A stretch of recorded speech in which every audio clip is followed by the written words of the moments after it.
Hello, today we are introducing weather groups. Weather groups are a luxury. They allow you to group similar states together. They also support unlimited permutations of nesting. Thus you can insert a group within another group containing a couple of states. A weather group can be created by going to the Weather Blender menu item and clicking the Weather Group wizard. A weather group object will be created in the projects folder.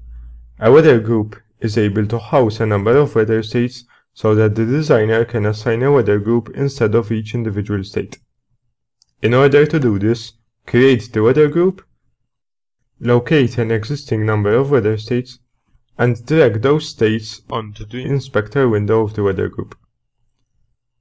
Whenever you need to assign a weather state, you can just drag in this group instead. Be sure to subscribe and follow us on Twitter. Thanks.